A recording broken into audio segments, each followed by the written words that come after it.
La vida no es perfecta, se habrán dado cuenta. Tiene sus accidentes, tiene sus cascadas, tiene sus escombros que hay que tratar de saltear. Pero la vida tiene significado. La vida significa algo. Ese es el gran juego de la existencia, encontrar el significado. Y la gente que está triste, la gente que está deprimida, no siempre tiene secretos oscuros, sino que tiene una carga abrumadora de no encontrar el significado de la vida. Cuando pierdes el significado de la vida, empiezas a ponerte triste y te puedes mudar, puedes cambiar de empleo, cambiar incluso de cónyuge, pero la nube esa oscura que está sobre ti parece que nunca se muda, como que te siguiera a todas partes, porque la tristeza, la depresión es un estado del corazón. No es una cuestión situacional. Si se arregla esto, sería feliz. No, eso es lo que pensamos. No obstante, la tristeza es una nube que se posa sobre nosotros y nos define. La depresión es un camino a través de la oscuridad. La depresión es una enfermedad devastadora del espíritu. A mi humilde criterio, es la enfermedad más corrosiva, más profunda para el alma, porque viene desde adentro. Es como un tumor. Un consejero dijo alguna vez: la depresión, la tristeza sin sentido o con sentido, al cabo es tristeza igual, es una agonía permanente, día tras día, noche tras noche, a nivel casi arterial. Es una agonía que no acaba, que no te da respiro. La depresión es un parásito.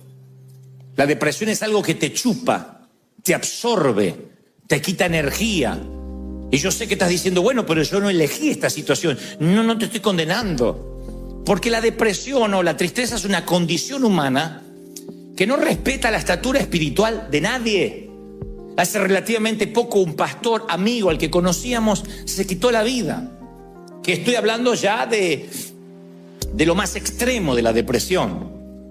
Pero todos sorprendidos, su esposa, sus hijos, porque decía: ¿cómo no lo vimos venir? Se suponía que un pastor no se deprime. ¿Cómo que no? Si yo veo a los héroes de la fe deprimidos, y la lluvia cae sobre justos e injustos, y la depresión también. Veo a Moisés, escucho esta metáfora de la depresión y dice: solo no puedo soportar este pueblo, la carga es demasiado grande. Números 11:14 relata esta expresión. Si esta es la manera, Dios, en que piensas tratarme, será mejor que me mates. Hazme el favor y ahórrame la miseria. Este es Moisés pidiendo que Dios lo mate. No es una licencia poética que se hacía: moriré por tu amor, Romeo o Julieta. Acá quiere que Dios lo mate. Quieren que les busque otro similar. Elías. ¿Hay alguien más tremendo que Elías entre los mortales? Sin embargo, Elías dice: basta, Señor, quítame la vida porque no soy mejor que mis abuelos. Primera de Reyes 19:4. Tocaron fondo los dos tipos. Sin embargo, Dios se reúne con ambos en el monte de la transfiguración. Los dos que tocaron fondo, en la melancolía más absoluta, se elevaron a la cima terrenal más alta que un ser humano jamás tuvo. Estar a la par del Señor en el monte de la transfiguración. Moisés y Elías. Ahí están los dos potenciales suicidas. Ninguno de ellos se quitó la vida, claro, pero tuvieron ganas de que el Señor los matara. Y ahí estaban, validando Dios, que eran hombres de Dios, a pesar de la tristeza que atravesaron. Pero no es Moisés ni Elías el mayor ejemplo, sino Job. El libro de Job es toda una calamidad. Si lo leemos desde el primer capítulo, ninguna historia es más conmovedora que lo que se relata en Job. Desde el capítulo 1 y 2 ya nos enteramos que todo lo que poseía fue destruido y se quedó sin familia. Lo único que le quedó al principio es la esposa. Amorosa la chica. Un amor. Le dice: maldice a tu Dios y muérete. Lo instó al suicidio al viejo. Maldice a tu Dios y muérete, le dijo la mujer. Miren qué linda compañera de viaje, ¿eh? Pero Job supera las pérdidas físicas rápidamente. Lo que le preocupa a él, que es lo que nos preocupa a todos cuando pasamos tristezas, es la falta de respuestas. Job era un hombre millonario y supongo que era inteligente y podía hacerse de una fortuna otra vez. Pero no entiende por qué. ¿Por qué perdió todo? Si él no estaba en pecado, si él no metió la pata. A él le molestaba no entender por qué está pasando lo que pasa, como a ti. Ese es el quid de la cuestión. Vamos al meollo de por qué estás triste.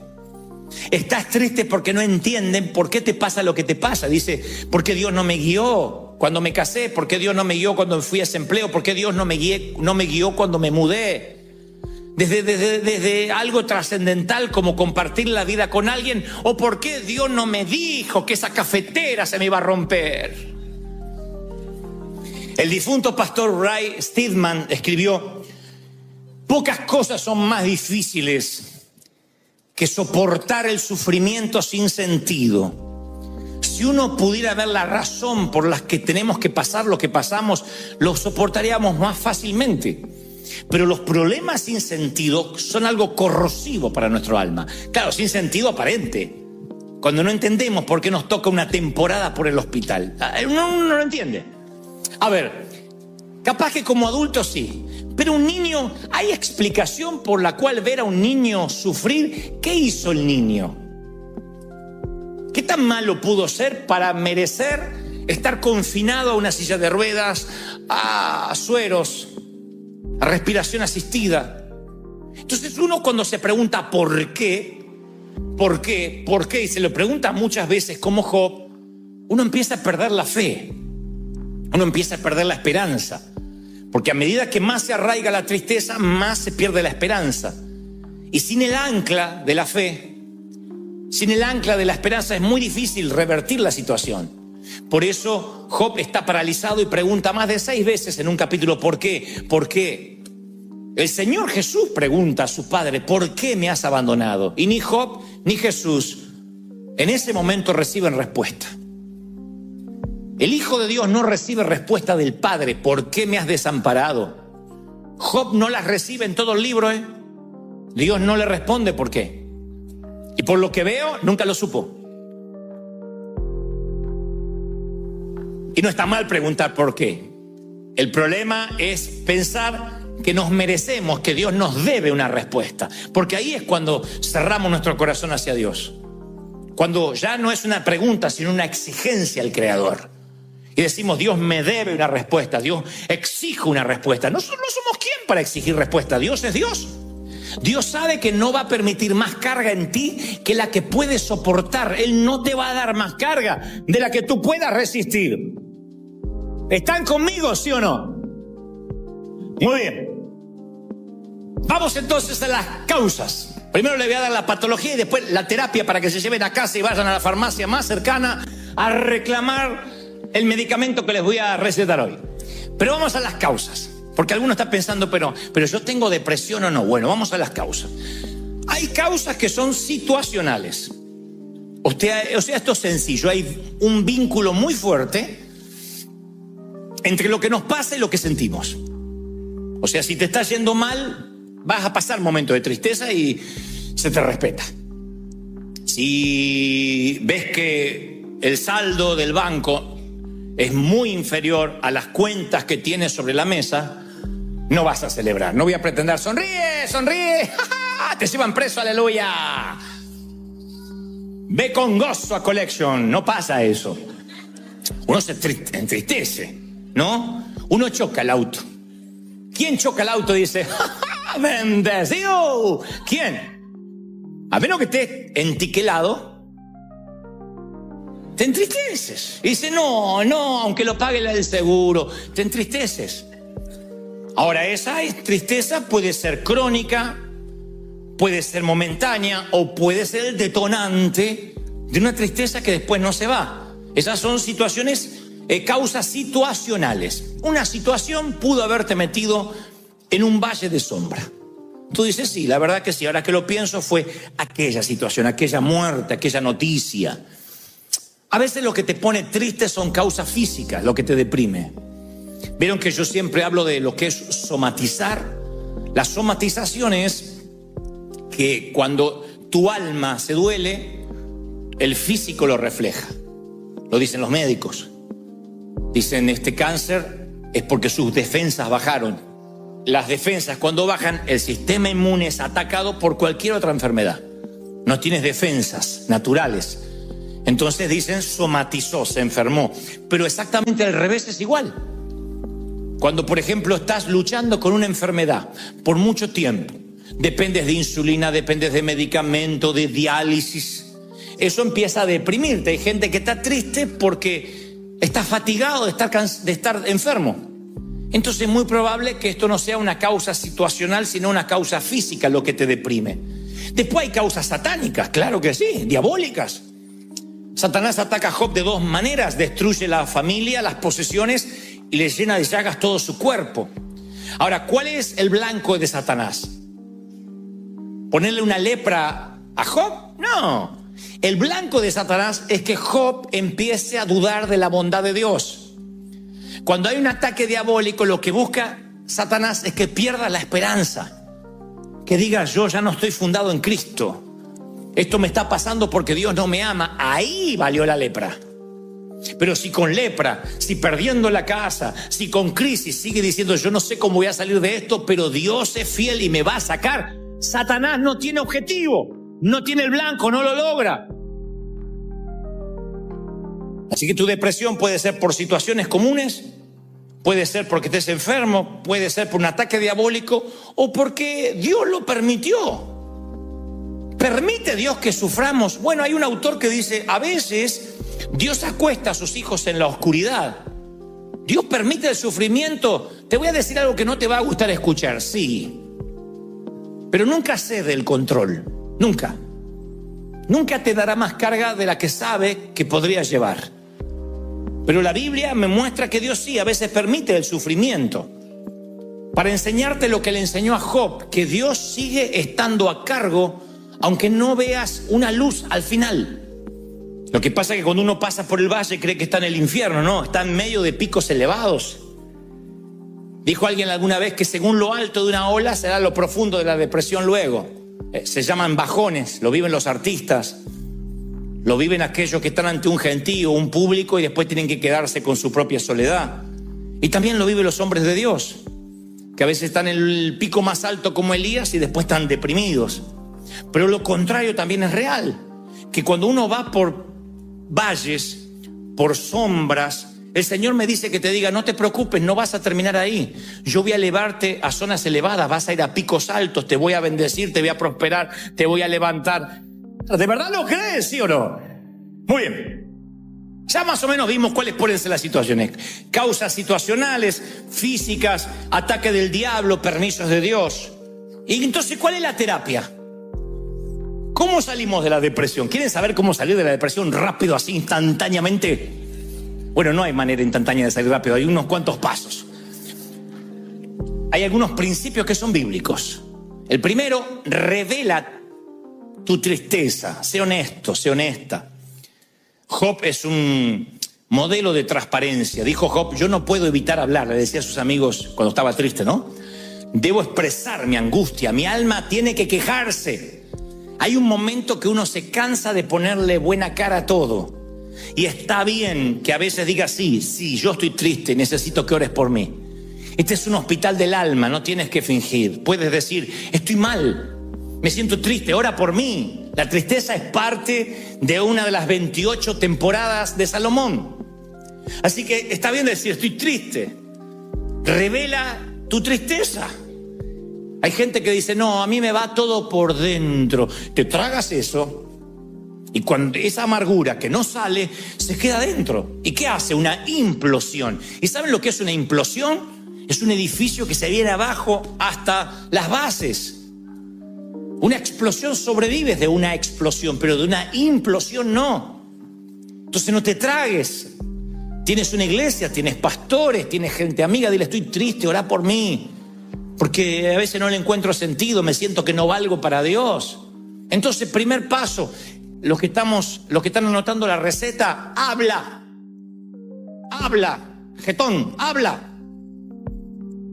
Getón, dije. Segundo, resiste tu depresión. ¿Qué es resistir? No es confesar positivamente, no tengo. Es intencionalmente quiero salir de esta situación. el paralítico que está junto al estanque de Betesda, Jesús le dice: ¿quieres ser sano? No es una pregunta retórica. Jesús quería saber si de verdad el tipo quería ser sano o le encantaba ser paralítico. Ustedes dicen: ¿y a quién le encanta ser paralítico? Y hay gente que le encanta la autocomiseración. Hay gente que le encanta que le den. Hay gente muy necesitada en las luces de los semáforos pidiendo. Pero hay otros que le quitas el cartelito de cartón y los mandas a trabajar y se les acabó el negocio. Porque les encanta que le den, ganan más dándole que yendo a trabajar. Y hay gente que disfruta la tristeza. Le encanta dar lástima y decir: no, es que yo me encanta estar así, me encanta que oren por mí. Y ponen cara de borrego a punto de degollar y dice: oren por mí, estoy mal. Pero no estaba feliz, sí, pero se me fue la felicidad. ¿Quieres ser sano? ¿Quieres ser libre, sí o no? Pues una decisión. Uno tiene que decir: sí, yo quiero estar bien. Yo quiero estar sano, yo no quiero psicopatear a nadie. Porque algunos lo toman como el modo normal de vivir, un modo triste. No pueden sonreír. Porque dicen: ya me acostumbré a vivir así. Y el Señor dice: resístete, cambia la cara. Y algunos dicen: no, es que yo estoy alegre, pero no lo demuestro. Bueno, conecta las dos cosas. Conecta un cablecito con la cara, porque no puede estar triste, alegre el corazón y la cara estar así. Tiene que haber algo que esté cortando ahí. Un policía, la migra, algo. Sácalo. Pero que la cara demuestre que hay alegría en el corazón, que hay energía, que hay gozo. ¿Lo crees?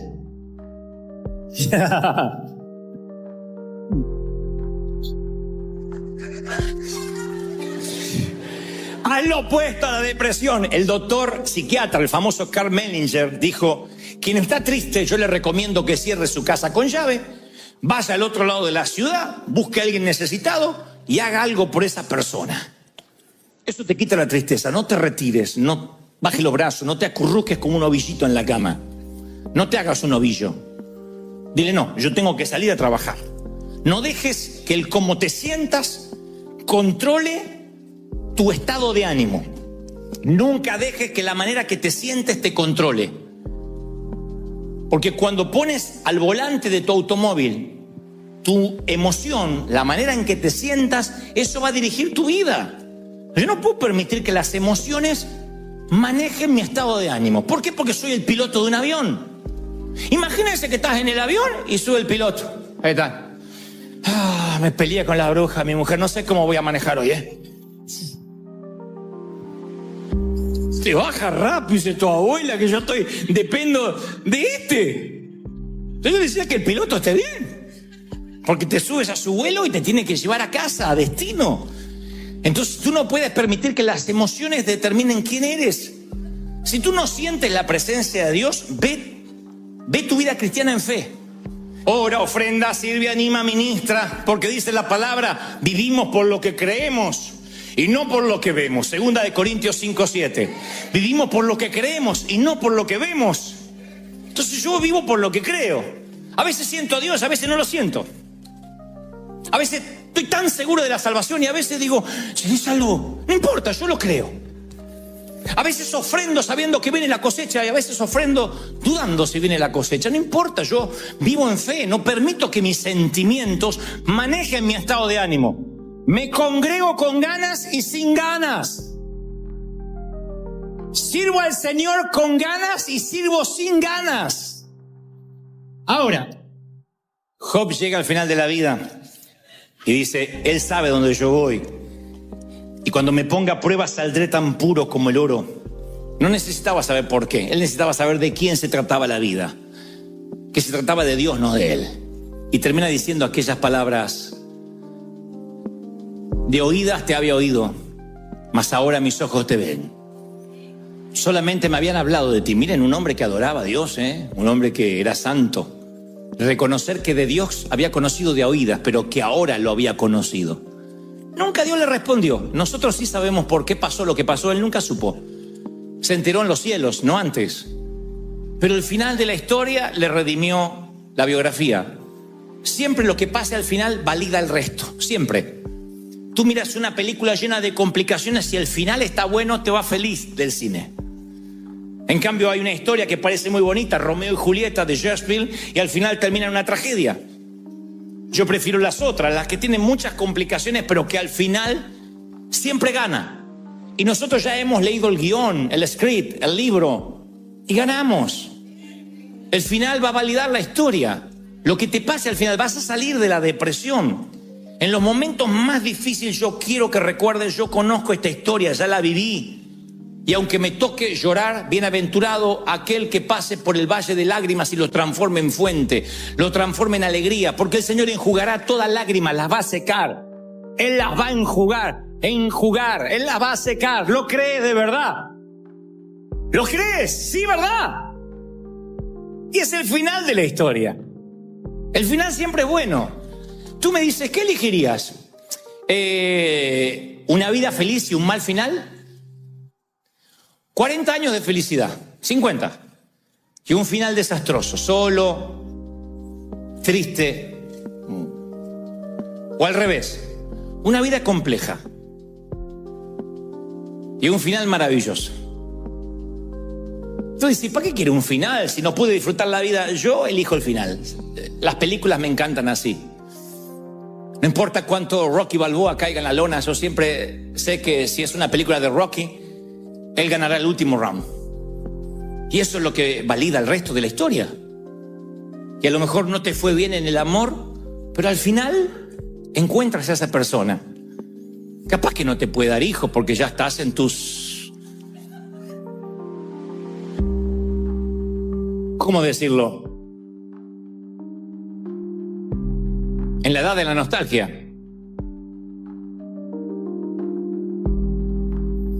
Pero valdrá la pena. Lo valdrá. Yo decía en el servicio anterior, piensa en un cuadro mental, un sitio, un lugar. Un lugar que te gustaría estar. Puede ser bonito, puede ser un lugar de tu infancia, puede ser un sitio en Europa, puede ser junto al Mediterráneo, en el Pacífico, al Atlántico, si te gusta el mar, en una cabaña en el hotel, la cima, en el valle, en una casita, en una renta, donde sea, pero un lugar, piensa en un lugar. Ahora ponle un clima. Si te gusta el verano, el invierno, la primavera, ponle un clima alrededor. Hay los que dicen, me gustaría el romance de la nieve o la lluvia sobre el tejado, y otros dicen, no, me encanta el verano, los pájaros trinando. No sé, imagina un sitio y luego le pones un clima. Ahora que tienes el sitio y el clima, coloca caras allí, personas o una. Y estate allí con esa persona, a lo mejor con tus hijos. Y una vez que tengas las personas, porque el hogar nunca es un sitio geográfico, es quién. Una vez que tengas a quienes, tengas el clima y el sitio, grábatelo. Escríbelo en las tablas de tu corazón, átala a tu cuello, porque ese será tu final. Ese es tu destino, ese será tu puerto deseado. Vas a llegar ahí. Y cuando te sientas en estados depresivos, piensa en ese sitio y que tarde o temprano Dios te lo va a dar, sino aquí en el cielo. Pero Dios te va a dar ese sitio de paz, de tranquilidad. David decía, me trasladaría como las aves a lo más alto de los riscos. No buscaba un lugar pedregoso, seco y árido, sino un sitio que para él representaba paz. Busca un sitio que represente paz y déjate llevar, tranquilo. Confía en el Señor, confía en que las cosas van a salir bien, que vas a llegar a destino. Terminaré con una historia real. Hace muchos años estábamos en Australia y yo no sé nadar y me metí en el mar simplemente para tratar de flotar un poco. Cuando vi que flotaba, cerré los ojos y dije, no hay nada mejor que tostarse al sol nadando en el océano de Australia. Cuando abrí los ojos, hasta los canguros me quedaban lejos. Estaba metros de distancia de la orilla. Y dije, ¡wow! Y me enderecé y no hacía pie. Y supe que me iba a ahogar. Lo supe. Así que hice lo que toda persona que no sabe nadar hace. Empecé a moverme ampulosamente y me chupaba para abajo la corriente.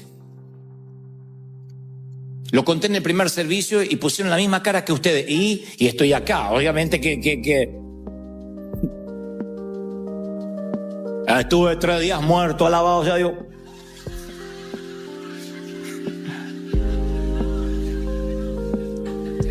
En un momento clamé al Señor, de verdad. Dije, Señor, ayúdame, ayúdame.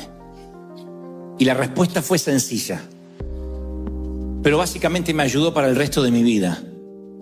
Quieto. Yo sentí el Espíritu Santo diciéndome, quieto, relájate. Y fue lo que hice, no podía hacer nada. Si me iba a ahogar, no iba a ahogarme braceando o haciendo esfuerzo, desgastando mi energía. Así que me quedé quieto. Y la marea, poco a poco, me fue llevando de vuelta a la costa hasta que volví a hacer pie. No olvidaré nunca más esa sensación. La marea simplemente me fue llevando, fue maravilloso. Me llevó hacia la arena. En vez de hundirme, la marea me llevó a casa. Todo se trata de confiar y esperar. Cuando estés triste, descansa en el Señor. Confía de que el final de la historia va a estar bien. Descansa y tu espíritu llegará a casa. Porque, damas y caballeros, todas las mareas del mundo conducen a Él. Todos los dolores, todos los hospitales, los panteones, los divorcios, las enfermedades, las infidelidades, las traiciones, el dolor, las metástasis, todo conduce a Dios. Todos los caminos conducen a Dios. Nada más que braceamos y peleamos. Descansa en Él, confía en Él, estate quieto y yo cuidaré de ti. Si Él cuida de las aves, cuidará también de ti. ¡Aleluya! Celebra a ese Rey maravilloso que dice, confía en mí. Yo te saco adelante. Yo te bendigo. Yo estoy contigo. Más populares a la hora de predicar, pero es un modelo, Nehemías, de avivamiento. Recuerden que Nehemías es un hombre de Dios que está reconstruyendo los muros de Jerusalén, los muros de su ciudad que estaban en escombros. Él tiene un llamado especial de reconstrucción y ese es su ministerio, su talento, su don. Él está llevando adelante, liderando el proceso de reconstrucción del templo. Y en un momento el Señor les ordena a todos que se alegren, que haya un espíritu de gozo. Esto lo está diciendo Dios. El Señor lo dijo hace años y nos lo dice hoy, puesto que por eso están las Escrituras. Dice, id y comer grosuras, que es como decir comer carne argentina, comer buena carne. No, pues si no diría comer tacos. No dice pupusas, dice grosuras, o sea, buena carne.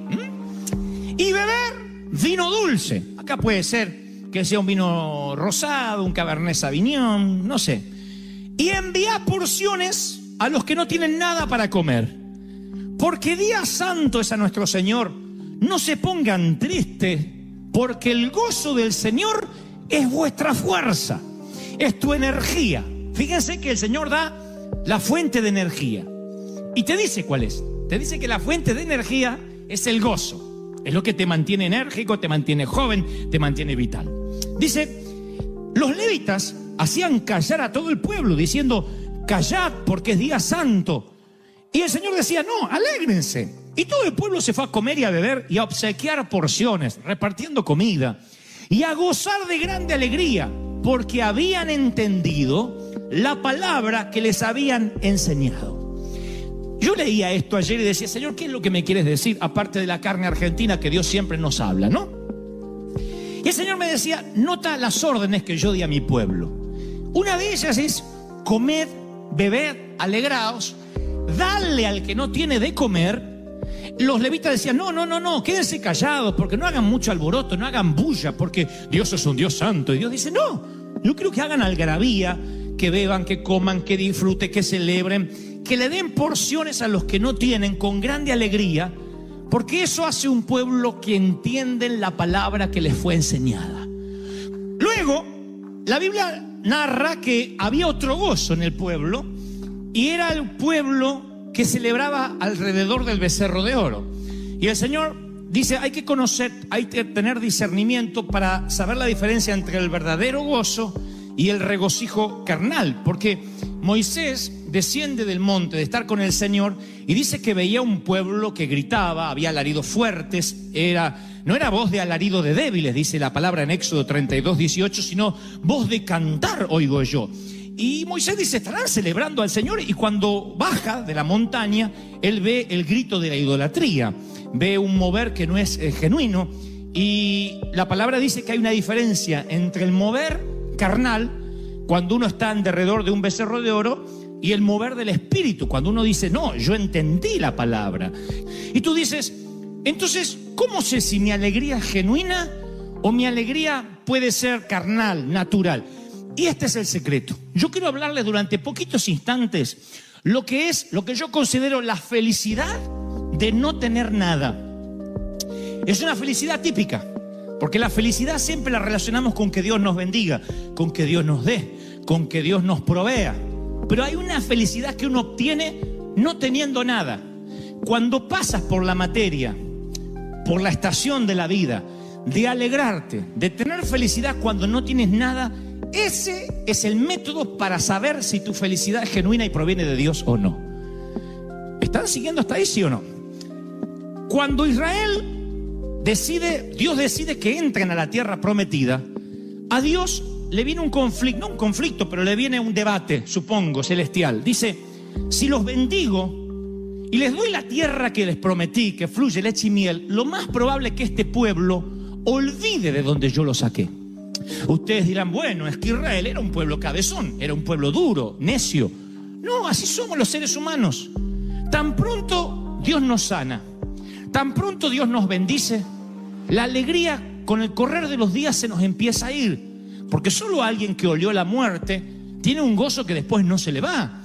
Solo alguien que estuvo en las puertas del infierno en cuanto a enfermedad, en cuanto a un accidente, a una crisis, tiene un gozo extra que antes no tenía.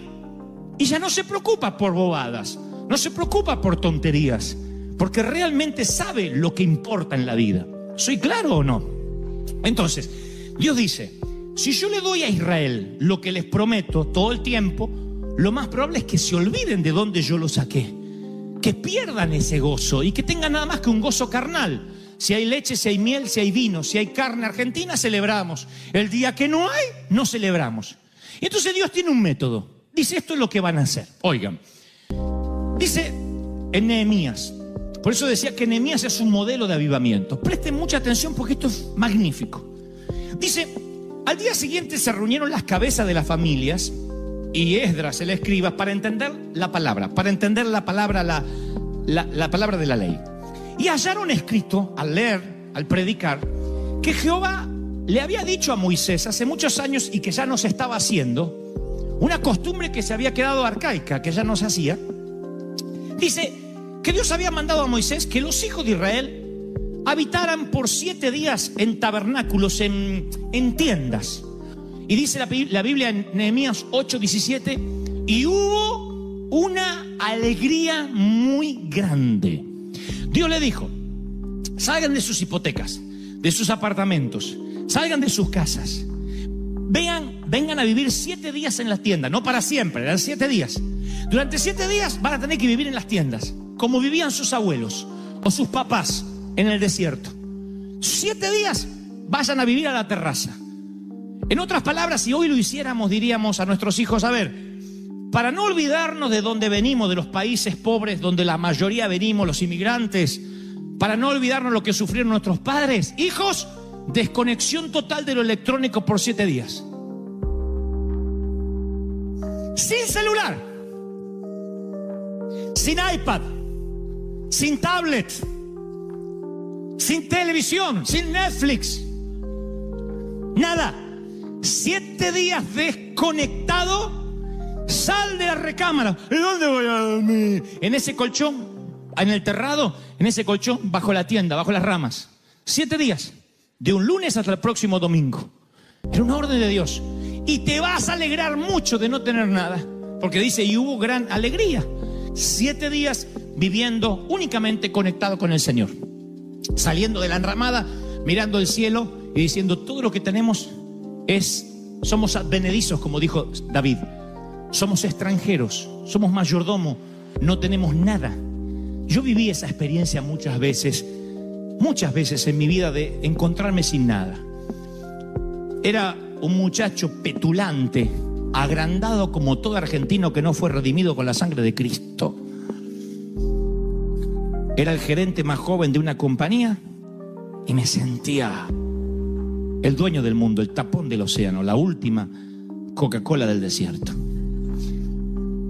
Y un día, ¡pac!, me despiden, me acusan injustamente y yo sentí que me quedé bajo una enramada, que no tenía nada, que mi futuro, que todo lo que yo tenía planificado se desmoronó.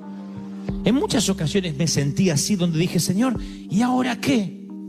Y siempre pensé que cuando a uno le pasan esas cosas que te arruinan, se te arruina el crédito, que te cierran la cuenta bancaria, que te dicen que tienes que abandonar tu casa, siempre pensé que esas son las pruebas y las luchas, la cual merece que estés triste. ¿Cómo no voy a estar triste si estoy por perder mi casa, decimos? ¿Y cómo que celebre? ¿De dónde voy a tener fuerzas para celebrar si me dijeron que tengo cáncer? ¿Dónde voy a sacar fuerza para alegrarme si me quedé sin nada? Como decían los abuelos de antes, una mano atrás y una adelante. Nada. ¿Cómo voy a alegrarme si estoy viviendo en una habitación prestada, en un garage, en el estudio de alguien más y tengo que compartir el baño? No me digan que celebre. Sin embargo, el Señor dice, y te alegrarás por no tener nada, por vivir en posadas. No eran 7 días de tristeza, eran 7 días de júbilo y alegría. Y os regocijaréis delante de Dios por 7 días. Levítico 23:40. 7 días celebrarás de no tener nada. Celebrarás fiesta solemne a Dios en el lugar que Dios te da. Porque así te bendijo Jehová en todos los frutos y en la obra de tus manos. Y dice Deuteronomio 16:15. Y estarás verdaderamente alegre. Verdaderamente alegre. Mi papá, descendiente de alemanes, alemán, él decía que rentar casa es tirar la plata. Puede ser una filosofía de vida, no la voy a discutir acá. Yo creo que si Dios te da dinero para pagar la renta, es tuyo. Un título de propiedad no te hace más o menos rico. Todos queremos tener casa propia, sí. Pero mientras tanto, en alguna eventualidad de la vida, o gran parte de la vida, te toca rentar, vivir de prestado, mientras tenga techo y comida y Dios te abastezca, alégrate por el maná diario. ¿Sí? Yo soy un hombre que siempre te va a alentar a tener lo tuyo, a prosperar, a que te vaya bien. No me gusta la vagancia de decir, bueno, no importa si no tienes nada. No, tenemos que progresar, tenemos que ir de victoria en victoria. Pero cuando esas victorias atentan a la memoria y te hacen olvidar quién eras cuando no tenías a Dios, es una de las cosas más peligrosas que nos puede pasar. Y por eso, en términos espirituales, Dios a veces nos quita de esa comodidad y nos lleva a vivir a tabernáculos en la azotea, en enramadas. Y son tiempos de mesetas que nos hacen reflexionar. Nadie reflexiona mejor que entre las paredes de un hospital. Nadie reflexiona mejor que recorriendo la grama de un cementerio. Es allí cuando nos empezamos a cuestionar cosas de la vida. Si no, el tedio, la rutina, nos envuelve de manera tal que nos olvidamos por qué estamos viviendo. Trabajamos, pagamos deuda, trabajamos, pagamos deuda. Vamos de vacaciones y después necesitamos vacaciones para recuperarnos del cansancio de las vacaciones. Porque venimos más cansados que cuando nos fuimos. ¿Por qué? Porque de pronto el tedio de la prosperidad nos hace olvidar lo que realmente vale la pena. Dice la palabra que los 7 días de la azotea o de estar bajo una enramada tipificaban 70 años del lapso de la vida humana. Era el método de Dios para recordarles a todos que la vida es temporal. Y conforme ellos iban mirando la enramada y veían que las ramas se marchitaban, eso los hacía pensar en el deterioro de la vida, de la salud, de la fortaleza, porque Dios quería que sus mentes y sus corazones estuviesen puestos en la eternidad. David era multimillonario, el rey David. Era uno de los reyes más millonarios que jamás tuvo la historia. Sin embargo, él dice, porque forastero fui, soy advenedizo. Advenedizo significa extranjero, inmigrante de por vida, de paso. Él sentía que aunque era rico, él estaba de paso, porque había entendido lo que era la eternidad. Por la fe, Abraham, siendo llamado, salió del lugar que había tenido como herencia sin saber por dónde iba. Por la fe habitó como extranjero en la tierra prometida, morando en tiendas, sabiendo que tenía una promesa, pero por la fe murieron estos sin haber recibido nada, solamente mirándolo de lejos, creyéndolo, saludándolo, confesándolo. No nos olvidemos que los profetas se murieron creyendo que Cristo iba a venir, que venía un Mesías. Nosotros hoy miramos la cruz para atrás. El Mesías vino, murió y resucitó. Ellos miraban para adelante. Algún día va a venir un Mesías a morir y resucitar. Y la mayoría se murió, o acaso todos, sin verlo. Dice, ellos buscaban una patria, dice la Biblia en Hebreos, sabiendo de dónde habían salido y tenían quizás añoranza de volver, pero anhelaban algo mejor, anhelaban una ciudad eterna que nunca pudieron ver. Nunca pudieron ver y sin embargo creyeron, nunca falló su fe, nunca pudieron ver esa tierra prometida. Mi pregunta es, ¿y si nunca pudieras ver esa esperanza que tienes, aún así seguirías gozoso? Porque tu vida es eterna, no es solamente lo temporal de aquí. La vida, dice Max Lucado, genial escritor, es semejante a dos constructores. Un constructor niño que construye castillos de arena con su palita roja y su balde azul en la playa, y otro constructor adulto que construye a base de hipotecas, planos, arquitectura. De eso se trata la vida, de dos constructores, véanlo. El niño con la palita roja, el balde azul, y el hombre construyendo con sus líneas de crédito y sus préstamos bancarios.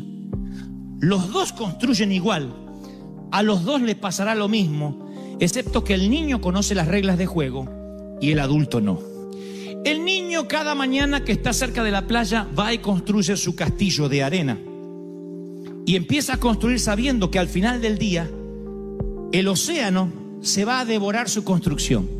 Aún así construye cerca del mar y construye su gran castillo con su palita y trae arena húmeda y construye una gran creación. Su padre le dice, niño, el océano se llevará todo, promediando la media tarde. Aún así el niño sigue construyendo y cada hora que va pasando el océano rompe su ola más cerca que la anterior. El gran quebrantador hace y le va alertando al niño que se llevará su construcción a lo profundo del océano. Así que el niño, cuando termina de construir, lo que hace es alejarse y esperar que el océano haga y destruya las primeras torres. El niño suele celebrar.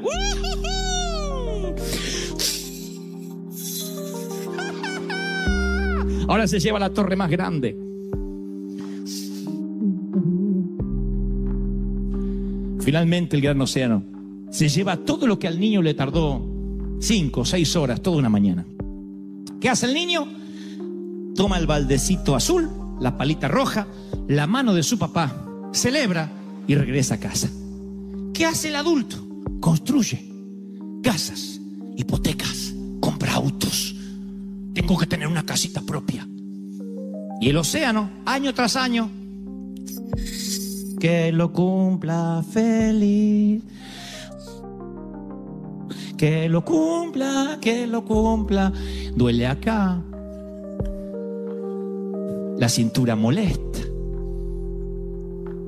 La vista no es lo mismo. Empiezas a alejarte así, Sí.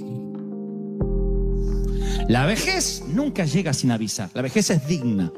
Avisa año tras año y te dice, el océano se llevará todo lo que estás construyendo. Y eso no es para deprimirte. Eso es para saber que nada te pertenece. ¿Qué hace el adulto cuando finalmente el océano hace? Señor, tiene cáncer. Queda con puñados de arena mojada, maldiciendo el océano. ¿Por qué? Porque no sabía la regla de juego. Porque como el niño debiste haber aprendido que el océano se llevará todo lo que construyas. Eso es la vida. ¿Qué es la vida? Como neblina que aparece por la mañana y se disipa por la tarde. Eso es la vida, la hierba que crece y luego desaparece. Esto yo lo hablo en los funerales, porque hay un montón de gente que me mira como diciendo, ¿por qué a mí? ¿Por qué a él? ¿Por qué a nosotros? Habiendo tanta gente, ¿por qué hoy estamos en un funeral? Y yo les explico, nunca nadie te dijo que serías eterno en esta tierra. Desde que naces es un camino hacia la tumba. Entonces, si nos hacemos torpes, insisto, y nos olvidamos lo que tenemos, que es la vida, que es el día a día, ¿qué hace el Señor para que nuestra memoria no sea tan frágil? dice, de tanto en tanto vas a vivir en la azotea 7 días. Tal vez no sean 7 días, tal vez llevas 3 meses endeudado. Tal vez lleves 1 año que no puedes salir de ese pozo. Tal vez lleve 2 años y a veces decimos, Satanás me está atacando. ¿No será que Dios permite algunas cosas para refrescarte la memoria? Y no te olvides que su orden es, y cuando no tengas nada, alégrate, pero regocíjate en serio, porque yo soy el Dios que te proveyó. Te provee y te va a proveer. Alguien tiene que decir amén. Y si Dios te mandara a vivir en chozas por 7 días, por 2 meses, porque Él sabe el peligro que se encuentran sus hijos cuando son siempre bendecidos. Él sabe que si nos consiente mucho, nos seducimos por el mundo y nos olvidamos de dónde Dios nos sacó. Hay un cántico de Moisés que predice la apostasía del pueblo de Dios una vez que prospera. Dice, pero el pueblo de Dios engordó. Está hablando en términos metafóricos, nadie se sienta mal. Y tiró patadas, coces, y se volvió incontrolable. Engordaste, dice una versión, te cubriste de grasa, Israel, y abandonaste a Dios y menospreciaste la roca de la salvación. Deuteronomio 32:15. Qué feo cuando Dios dice, te llenaste de grasa y te olvidaste del Dios que te mataba el hambre en el desierto. ¿Y saben qué hizo Dios con Israel? Nunca les entregó el título de propiedad. Nunca. Dice, porque Dios le promete a Israel darle la tierra de Canaán, pero nunca le entregó la titularidad. Se los prestó. Porque le dice Dios en Levítico 25:23, una de las leyes, la tierra no se venderá nunca, porque mía es. Vosotros sois extranjeros y forasteros. Solamente podían vender la cosecha. Dios dijo, la tierra es mía. Qué increíble. No sé si ustedes habrían prestado atención a esto, pero digo, qué increíble que Dios le promete una tierra que fluye leche y miel, y finalmente llega a la conclusión, dice, ustedes no la van a vender nunca porque la tierra es mía. Esa promesa, creo, esa palabra, ese mandamiento no ha cambiado hoy. Dios dice, yo te voy a dar una compañía, pero la compañía es mía. Yo te voy a dar un matrimonio, pero el matrimonio es mío. Yo te voy a dar hijos, pero los hijos son míos. Entonces el Señor me dice que te diga que el problema no fue lo que te pasó en el banco, o con el empleo, o con las deudas. El problema es cómo reaccionaste cuando eso te pasó. Y el Señor me dice que te diga que no le gustó cómo reaccionaste. Porque tomaste los puñados de arena. ¿Por qué? Y Dios dice, ¿qué obligación yo tengo de prosperarte y bendecirte? ¿Qué? ¿Dejas de adorarme? ¿Tu gozo depende de eso? ¿Del castillito de arena? ¿Pensaste que te ibas a llevar algo? A esta edad, dicen algunos, no puedo volver a empezar. ¿Y por qué no? ¿Sabe la edad que tenía Abraham cuando Dios le dijo, deja todo y sígueme por fe donde yo te voy a decir? ¿Cómo le explica eso a la esposa de uno? No sé cuántos están casados, pero ¿cómo uno le explica eso a la mujer? Dios me habló anoche y nos tenemos que ir. ¿A dónde, viejo? Abraham dice, no sé. Dios me dijo que dejemos todo y que nos vayamos, que Él nos va a bendecir. Miren qué grado de fe. Con razón Abraham es un héroe de la fe.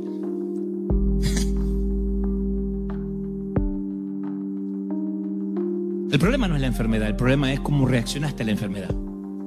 La tristeza que te agarró. Dios dice, ¿no confiabas en mí? Sí, pero yo estaba sano, Señor. Y bueno, ¿no confías en mí? Jesús lloró. Uno de los versículos casi más cortos de toda la Escritura. Jesús lloró. ¿Cuándo? Cuando ve las hermanas de Lázaro que dice, si hubieses estado aquí, mi hermano no habría muerto. Siempre me pregunté si Jesús lloraba por su amigo, ¿por qué lloraría por alguien que sabe que va a resucitar en los próximos minutos? Yo me alegraría, diría, tranquilo, va a resucitar. Llora porque no puede creer que estas muchachas que convivieron con él, que él les contó de los milagros, ahora están dudando. Ahora están diciendo, si hubiese estado aquí, maldiciendo con los puñados de arena. Jesús lloró. Jesús llora cuando ve tu incredulidad. Dice, sigue confiando en mí. A pesar del diagnóstico, a pesar de la crisis, a pesar de lo que dicen los médicos, confía en mí y agradece, regocíjate con la carta de desalojo. No esperes la carta de reivindicación. Oh, perdón, nos confundimos con usted para salir a celebrar, porque eso es adoración en la orilla incorrecta. El pueblo de Israel celebró al Señor una vez que cruzó el Mar Rojo, Y Dios le dijo a Moisés: no me gustó esa canción. Debieron haber cantado cuando el faraón estaba detrás. Debieron haberme alabado en fe. La alabanza en fe siempre alegra más al Señor que la alabanza una vez que te bendijo. Entonces yo creo que el Señor, mal valga el ejemplo, digo, cuando Él ve que te alegras igual, cuando dice: yo me voy a contentar igual, no tengo, pero me voy a alegrar con lo que Dios me dio. Bueno, no puedo cambiarme la ropa todos los días. Bueno, no puedo comer lo que quisiera comer, pero vamos a alegrarnos igual. No hay regalo para los chicos en esta Navidad, pero aunque sea, vamos a poner, no sé, una galletita, algo chiquitito, simbólico, y los niños se alegran igual. En vez de decir: y mi iPad, en vez de decir eso, si tu hijo se empieza a comportar miserablemente así y te dice: papá, ya salió el nuevo iPhone y no lo tengo, tienes urgentemente que desconectarlo mínimamente 7 días y mandarlo a la azotea a que se acuerde de dónde viene, a dónde va. Veo a los padres diciendo: viste. Pero es verdad, es hora de desconectarlos, porque a veces creemos por derecho aquello que tenemos que tener como providencia, como bendición. ¿Me estás siguiendo, sí o no? Desde respirar, desde levantarte, desde tomarte un café, desde desayunar, ya es extra. Es algo que no te merecías y Dios te lo da. Si además de eso Dios te da el placer de amar, el placer de soñar, de tener esperanza, yo creo que somos personas privilegiadas. No debería haber ningún triste, por lo menos en River Church jamás. Porque que yo vea a todos, la mayoría de ustedes, creo, están respirando, ¿sí o no? Y si alguien ya no respira, avísenme que lo sacamos rápido. Pero todos están respirando. Eso es un privilegio, el tener pulmones, el respirar. ¿Qué va a pasar el año que viene? No sé, porque la tierra es de Dios y somos mayordomos de Él. Y le podré dejar un legado a mis hijos y vamos a trabajar duro. Pero si no se puede, no se puede. Hay de los que empezarán con nada, hay de los que empezarán con mucho esfuerzo, hay de los que lo perderán todo y volverán a empezar una y otra vez. Y sabrán de que hay que construir un ladrillo a la vez. Con cada huracán que la vida te sorprenda, te levantas a la mañana. ¿Y cómo hago ahora que se me cayó la casa? Un ladrillo a la vez, como hiciste toda la vida. Así somos los hispanos. Y el libro de Job es el epítome del dolor. Es un hombre que pierde su familia en una catástrofe, pierde su riqueza, su salud. Pero lo peor, un día se transforma en un hombre que pierde la esperanza. Él no está confinado a una silla de ruedas, ni está conectado a sueros intravenosos, pero sí tiene lepra. Sus amigos lo maldicen, su esposa le dice: maldice a tu Dios y muérete. Se queda absolutamente solo y aislado del mundo, derrotado. Y en las circunstancias más calamitosas hay un hilo delgado de alegría que se lee en el libro de Job. Y esto es lo que determinó lo que Dios me dijo que te dijera esta tarde. Job dijo: me regocijo con un dolor inquebrantable. ¿Cómo uno se va a regocijar con un dolor? Si estás con un dolor inquebrantable, no te regocijas. Posiblemente el dolor más fuerte que yo he tenido no ha sido cuando me corté 2 dedos de la mano. El dolor más fuerte ha sido piedras en el riñón.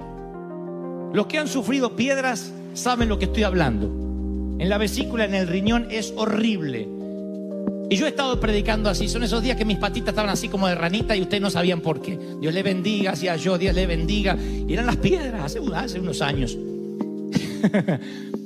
Yo no me regocijaba.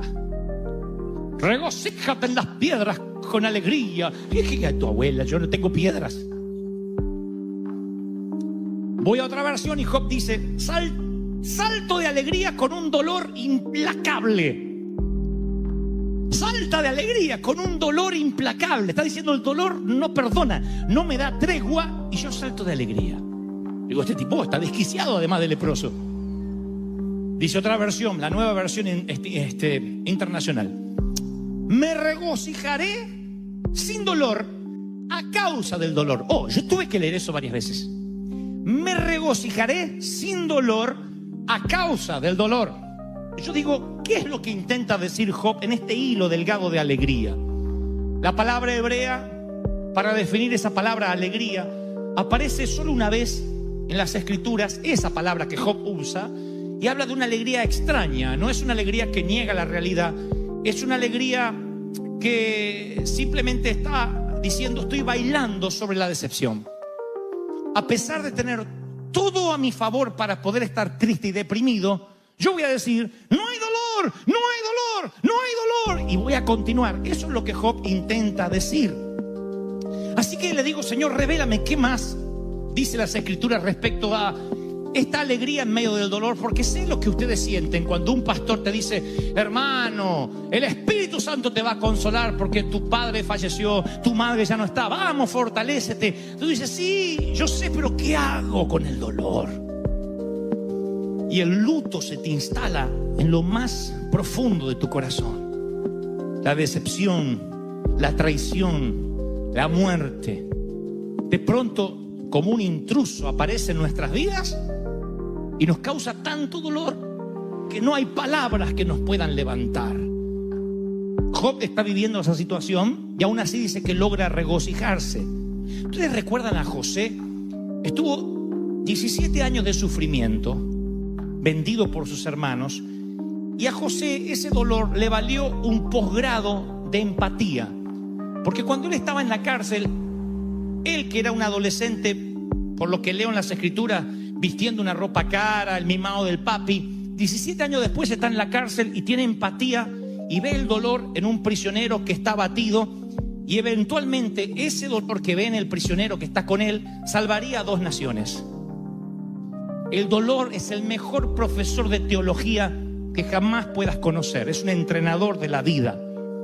Cuando te dueles, identificas en qué necesitas crecer, qué necesitas sanar, y por sobre todas las cosas, oigan lo que te diré, oye lo que te diré, reordenas tus prioridades como ninguna otra eventualidad de la vida podría ordenarla.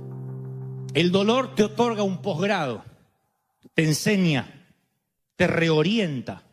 Y yo voy a muchos protagonistas principales de las Escrituras. Veo a un Job que perdió todo, a Sara luchando con esterilidad, Moisés fugitivo por 40 años, David con un suegro que intenta matarlo, María Magdalena endemoniada, Pablo que tenía recuerdos de asesinato impregnados en su alma. Todos tenían algo en común: oyeron a Dios en su hora más oscura, en lo que se llama la noche oscura del alma.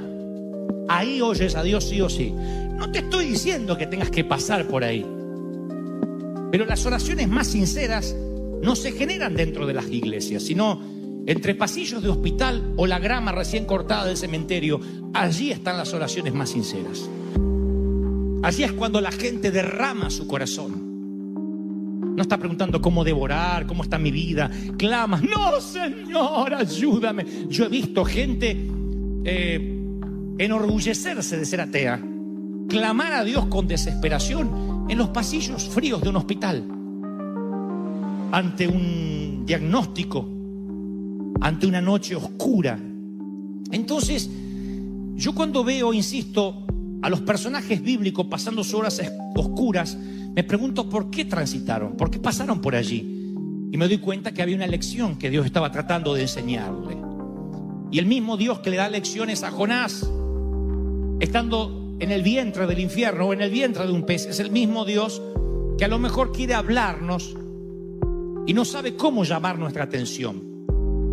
Porque tú puedes ignorar una puerta abierta, ignorar un sueño, ignorar la prédica del pastor, ignorar lo que Dios te está diciendo, susurrando, pero no puedes ignorar el dolor, ¿verdad?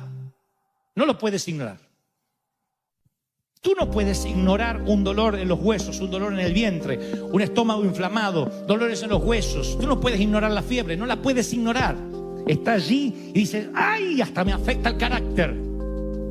Y Dios usará todos los métodos posibles. No digo que Él generará el dolor, pero sí lo utilizará para llamar nuestra atención. Dios quizás tenga que sacarte de un comportamiento adictivo, tenga que sacarte de una situación adversa.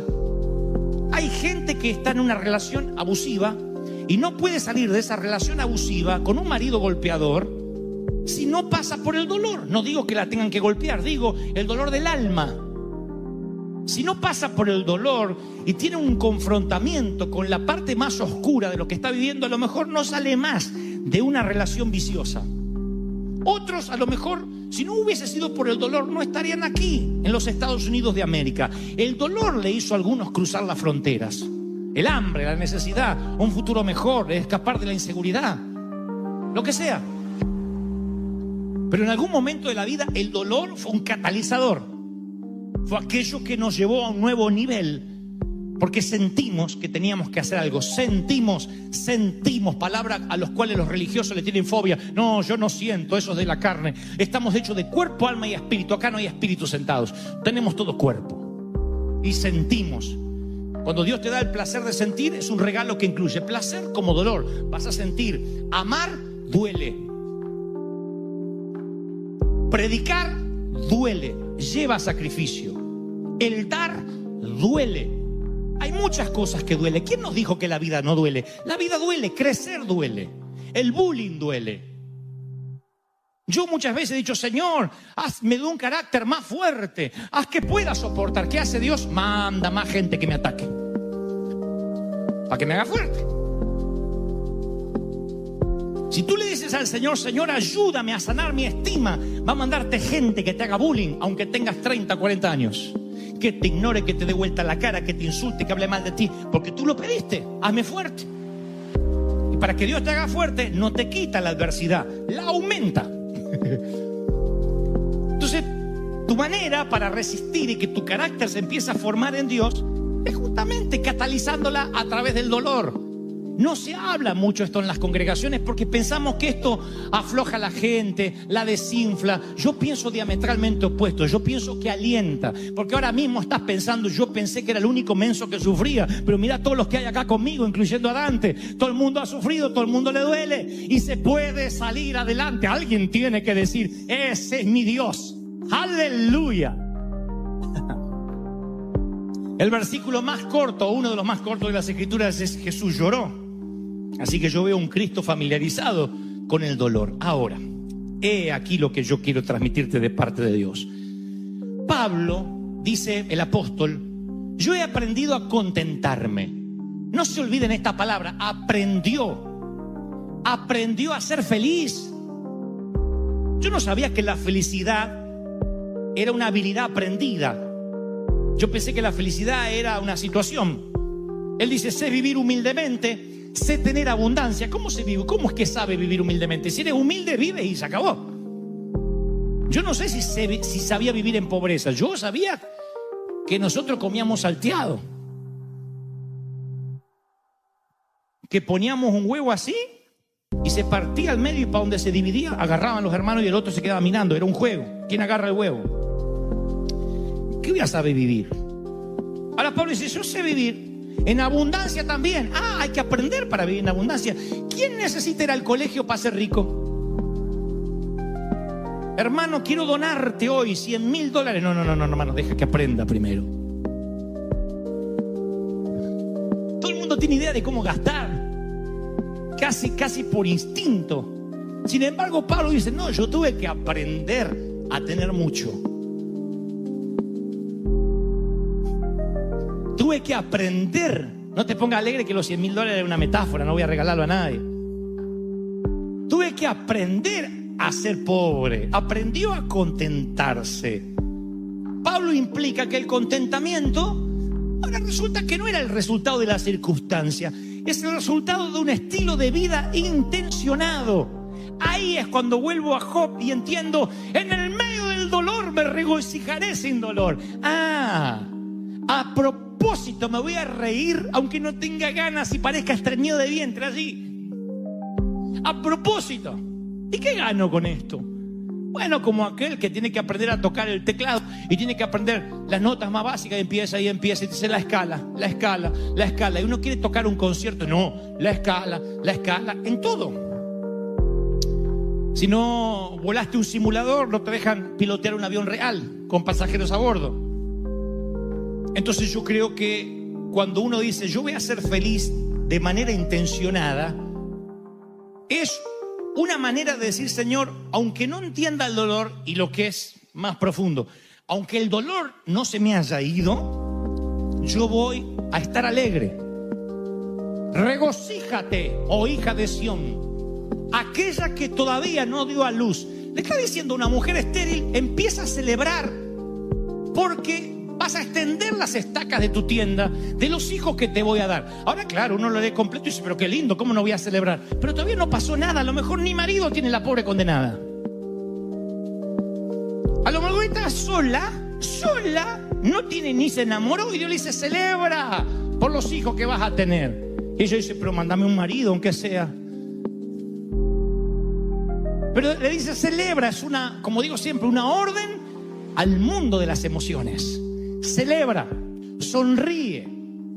Porque si vienes a adorar a Dios y tu estado anímico depende de cómo te está yendo, no es adoración a Dios, es una adoración ególatra. Depende de cómo te va, adoras, y entonces no es una adoración genuina. Dios dice, tú me vas a adorar por lo que yo soy.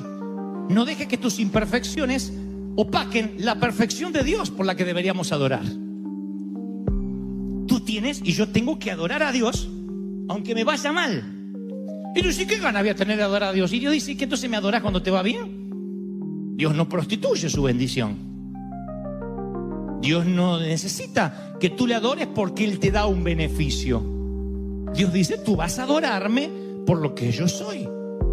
Así estés leproso o seas millonario, tengas un montón de hijos o seas estéril, pases por valle de sombra o de muerte, o estés viviendo en un palacete de madera aristocrática, aún así tú me vas a adorar por lo que yo soy, no por lo que te doy. Esa es la adoración pura. Y esa adoración pura se descubre en el dolor, en la escasez, en lo que te falta. ¿Estoy siendo claro en lo que Dios está hablando, sí o no?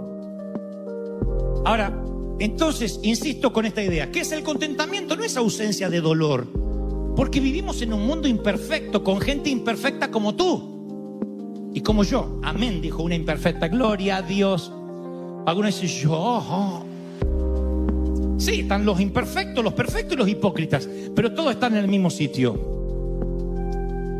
Y en un mundo tan imperfecto, con gente como tú o como yo, tú tienes que entender que el dolor no edifica el carácter. Los problemas, es mentira, este dolor te va a edificar el carácter. No, los problemas y el dolor revelan el carácter. ¿Han escuchado la frase, era una buena persona pero ganó tanta plata y ahora cambió? Mentira, siempre fue mala persona, lo que pasa es que no tenía plata para mostrarlo.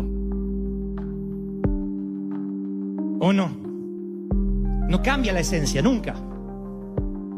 Entonces los problemas y el dolor, ¿qué hacen? Edifican el carácter. ¿Cómo te va a edificar el dolor? A mí las piedras en el riñón no me edificó nada. ¿Qué hicieron las piedras en mí? Revelaron mi carácter.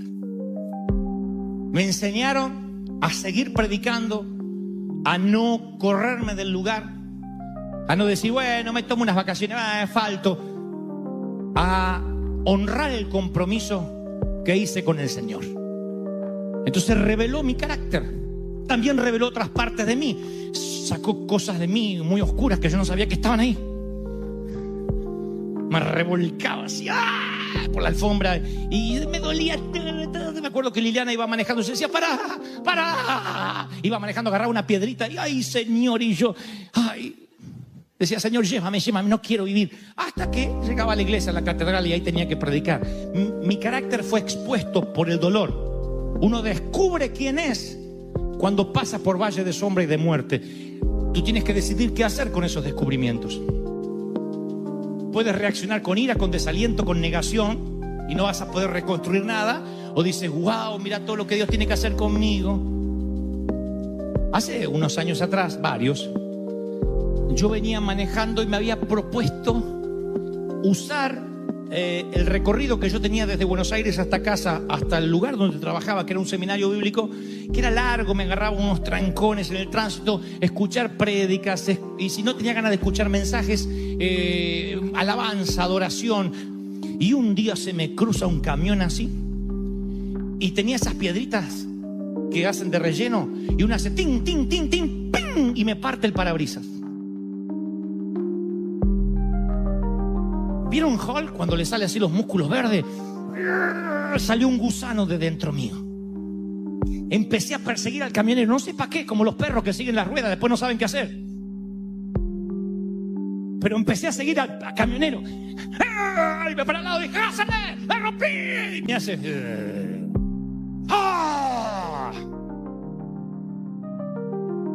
Había palomas del espíritu adentro que hicieron, volaron todas. Buitres bajaron arriba de mi auto. Me estacioné y miré. Digo, desgraciado, me partió el parabrisas, todo el parabrisas. Una piedrita. Dije, ¡ah! Y me enojé tanto. Y ahí descubrí que mi seminario bíblico tenía algunas fisuras.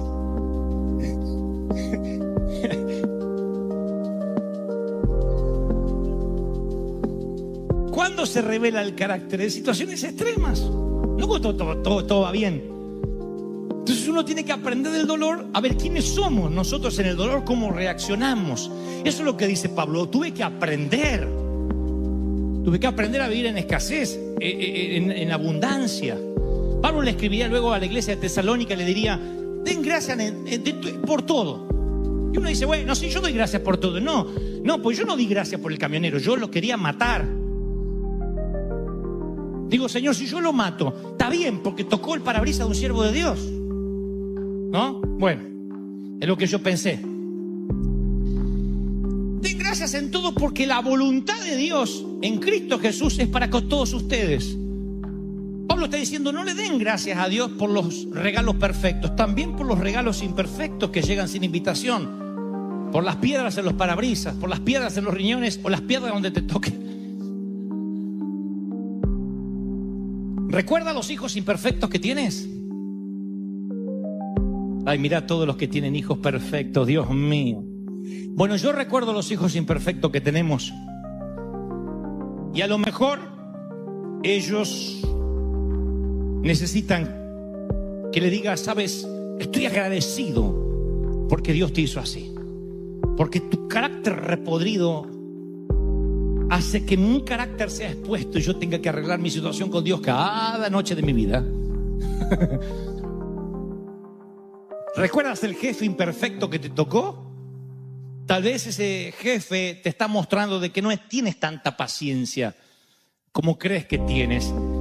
Y si tú estás esperando el compañero perfecto, el jefe perfecto, los hijos perfectos, la vida perfecta, vas a sufrir una fiebre de descontento y frustración el resto de la vida. No hay gente perfecta, no hay iglesia perfecta, no hay pastores perfectos. ¿Sabían?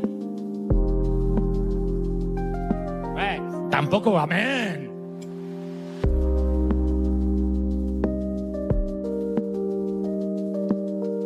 La felicidad y el contentamiento es una actitud de vida. Y Pablo dijo, tú tienes que alegrarte por todo. Y tú dices, bueno, pero Pablo no sabe en el matrimonio en el que estoy. Pablo no sabía el niño que me tocó. Pablo no sabe que yo paso por dolores crónicos. ¿Qué sabe Pablo de mi sufrimiento? Todo lo que Pablo escribió, posiblemente lo hizo entre cadenas.